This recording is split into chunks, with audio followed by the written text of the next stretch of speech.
short distance along the Mediterranean coast lies another treasure of the ancient world, Caesarea, where amongst a wealth of Roman and Byzantine ruins are some significant Crusader relics. Nobody comes to Israel without hearing about King Herod. He took 12 years building this city, and he said, I'm going to build a beautiful Roman city that has everything that a Roman city needs to have. A theater, a temple, sometimes a horse race, baths, Roman baths. These are the things that Herod had built.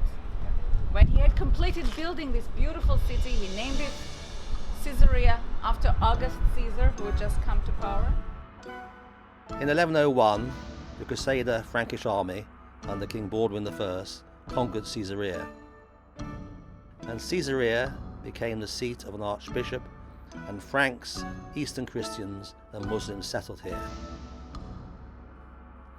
Later, the Genovese found a green-coloured glass vessel in the city and declared it to be the Holy Grail, the goblet used by Jesus at the Last Supper. However, throughout this huge site, excavations continue, and almost daily new treasures are unearthed. And the inscription reads, Pontius Pilatus, the prefect of Judea, erected a building dedicated to the Emperor Tiberius. So this is a proof that a person by that name really existed. And the whole area was filled with this pottery. So they left this here for us to understand how it was covered and how it was really preserved. So here we are, another Crusaders castle, here at Caesarea, which is a mixed site of Roman, Byzantine and other periods of ancient architecture. And this was built by a Crusader called St. Louis, one of the last of the Crusaders. Caesarea National Park is massive in scale and a popular day out. Attractions are the Roman amphitheatre, still used for concerts today, and the archaeological park, where a wealth of pillars and sculptures are to be found, as well as the remains of a hippodrome.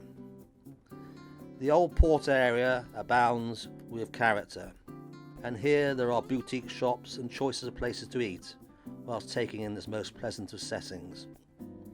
One can perhaps picture the Crusaders enjoying these same views all those centuries before, little realizing their presence here was soon to end at the hands of a certain Sultan Barbarous.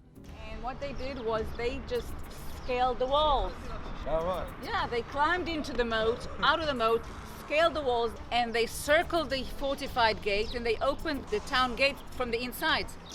At that time, the Crusaders all fled into the tower, and at that time, after a week, they offered to surrender to Barbarous. Destroyed all the walls, made sure that there's nothing left, so the Crusaders will never return. So as the sun sets, it's time to say farewell to Caesarea and get back on the road again, heading north along the coast in the direction of Haifa. Haifa is